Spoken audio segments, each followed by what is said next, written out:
नमस्कार दोस्तों।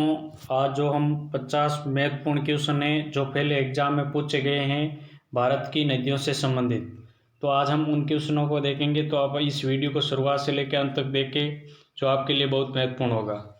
सबसे पहला क्वेश्चन है, भारत की पवित्र नदी कौन सी है? तो भारत की पवित्र नदी गंगा नदी है, जिसे राष्ट्रीय नदी भी कहा जाता है। भारत की राष्ट्रीय नदी कौन सी है? तो गंगा नदी है। गंगा नदी को बांग्लादेश में किसके नाम से जाना जाता है? तो पद्मा के नाम से जाना जाता है गंगा नदी को बांग्लादेश में। अगला क्वेश्चन है, गंगा व ब्रह्मपुत्र की संयुक्त जलधारा किस नाम से जानी जाती है? गंगा व ब्रह्मपुत्र की संयुक्त जलधारा को मेघना के नाम से जाना जाता है। अगला क्वेश्चन है दोस्तों, भारत की कौन सी नदी जो सुंदरबन डेल्टा बनाती है? तो गंगा व ब्रह्मपुत्र। कौन सी बनाती है? गंगा व ब्रह्मपुत्र। अगला है, सांगपो नदी किस राज्य से होकर भारत में प्रवेश करती है? तो अरुणाचल प्रदेश से होकर सांगपो नदी भारत में प्रवेश करती है। अगला है, तवा किसकी सहायक नदी है? तो तवा है जो नर्मदा नदी की सहायक नदी है। किस नदी को बिहार का शोक कहा जाता है? तो कोसी नदी को बिहार का शोक कहा जाता है। कौन सी नदी बंगाल का शोक कही जाती है? तो दामोदर नदी को बंगाल का शोक कहा जाता है। कौन सी नदी भ्रंशदोहिनी से होकर बहती है? तो जो भ्रंशदोहिनी से होकर बहती है वो नर्मदा नदी है। केंद्र सरकार ने किस नदी को राष्ट्रीय नदी का दर्जा दिया है? तो वो गंगा नदी है। कौन सी नदी है? गंगा नदी। अगला है, प्रायद्वीपीय भारत की सबसे बड़ी नदी कौन सी है? तो प्रायद्वीपीय भारत की सबसे बड़ी गोदावरी नदी है, जिसे दक्षिणी भारत की गंगा भी कहते हैं। अगला है, भारत में बहने के अनुसार भारत की सबसे लंबी नदी कौन सी है? तो भारत में बहने के अनुसार सबसे लंबी नदी गंगा है, जिसकी कुल लंबाई है 2525। कितनी है?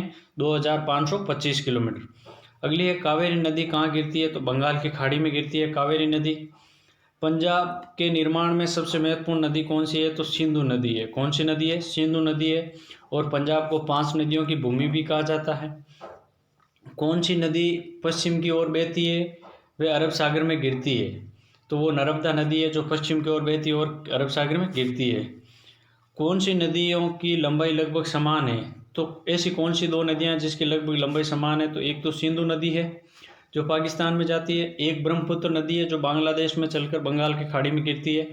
तो इन दोनों नदियों की लगभग लंबाई कितनी है? समान है। सिंधु की 2880 किलोमीटर है और जो ब्रह्मपुत्र है इसकी 2900 किलोमीटर लंबाई है। कावेरी जल विवाद किन राज्यों के बीच है? तो कर्नाटक और तमिलनाडु के बीच मोस्ट भी है। ध्यान रखना दोस्तों, कई बार एग्जाम पूछा गया क्वेश्चन है कावेरी जल विवाद, तो कर्नाटक और तमिलनाडु में। किस नदी को वृहद गंगा के नाम से जाना जाता है? तो गोदावरी को। कौन सी नदी अपना मार्ग बदलने के लिए प्रसिद्ध है? तो कोसी नदी अपना मार्ग बदलने के लिए प्रसिद्ध है। कौन सी नदी कपिल जलप्रपात का निर्माण करती है? कपिल जलधारा प्रपात का निर्माण करती है? तो नर्मदा नदी। कौन सी नदी उड़ीसा का शोक कही जाती है? तो ब्राह्मणी नदी को उड़ीसा का क्या कहते हैं? शोक कहते हैं। वैन गंगा व पेन गंगा किसकी सहायक नदी है? तो वैन गंगा व पेन गंगा है जो गोदावरी नदी की सहायक नदी है। किस नदी पर सबसे लंबा सड़क पुल है? तो गंगा नदी पर सबसे बड़ा लंबा सड़क पुल है। कौन सी नदी विश्व का सबसे बड़ा द्वीप मांजुली बनाती है? तो ब्रह्मपुत्र नदी विश्व का सबसे बड़ा नदीय द्वीप मांजुली द्वीप का निर्माण करती है। नर्मदा नदी का अधिकांश भाग भारत के किस राज्य में बहता है? तो मध्य प्रदेश में नर्मदा नदी अधिकांश बहती है।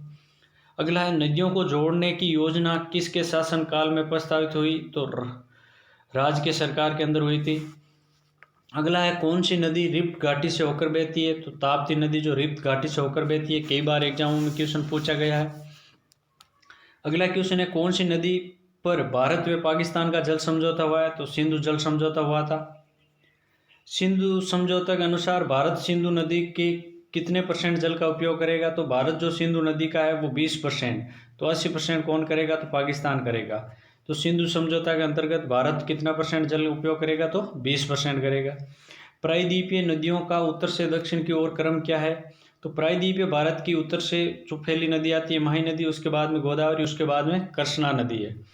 अगला है दोस्तों, पनार कावेरी वेगई कौन सी नदी भारत के केवल जम्मू कश्मीर राज्य से होकर बहती है? तो इसमें से सिंधु नदी है जो जम्मू कश्मीर से होकर बहती है। अगला है दोस्तों, पंचगंगा व दूध गंगा किसकी सहायक नदियां हैं? तो कृष्णा नदी की सहायक नदियां हैं पंचगंगा व दूध गंगा। दामोदर नदी कहाँ से निकलती है? तो छोटा नागपुर के पठार। छोटा नागपुर का पठार कहाँ है दोस्तों? तो झारखंड के अंदर स्थित है। कहाँ पर है? झारखंड के अंदर स्थित है।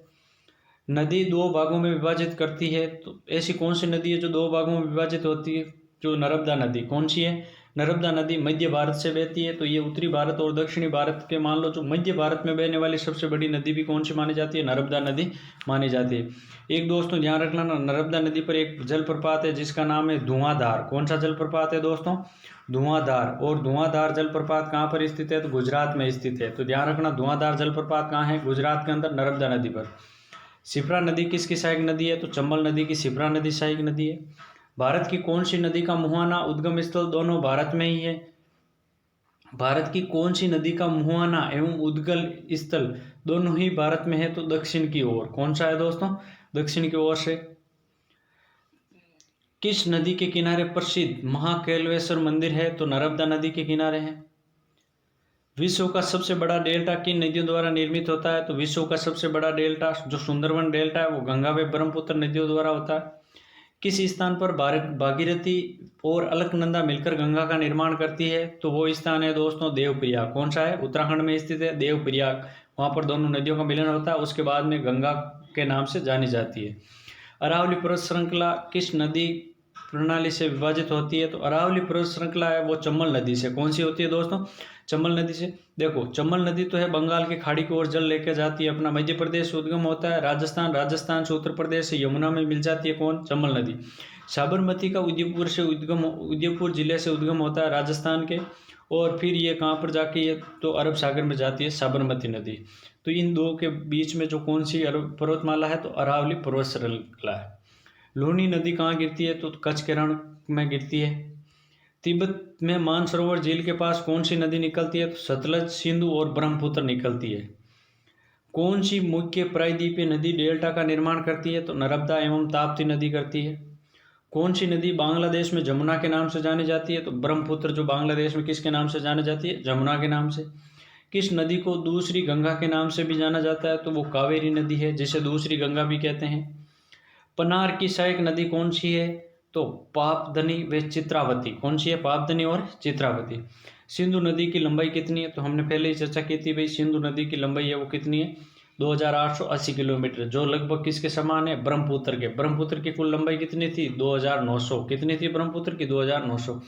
झेलम नदी की लंबाई कितनी है? तो 7200 किलोमीटर। गंगा नदी की लंबाई कितनी है? तो गंगा नदी की लंबाई है 2510। इसमें मतलब मुख्य जो महत्वपूर्ण माना गया एनसीईआरटी ने वो माना गया 2525 किलोमीटर। अगला है दोस्तों गोदावरी नदी की लंबाई कितनी है? तो 1450 किलोमीटर गोदावरी नदी की लंबाई है। एक आपको पूछे कि अमृत क्रांति का संबंध किससे है? तो नदी जोड़ों से संबंधित है। कौन सी क्रांति? अमृत क्रांति। तो आप ध्यान रखना दोस्तों, अमृत क्रांति किससे संबंधित है? तो नदी जोड़ों से संबंधित है। आपको मेरा वीडियो अच्छा लगा हो तो दोस्तों शेयर भी करना, मेरे यूट्यूब चैनल को सब्सक्राइब भी करें, लाइक भी करें। धन्यवाद।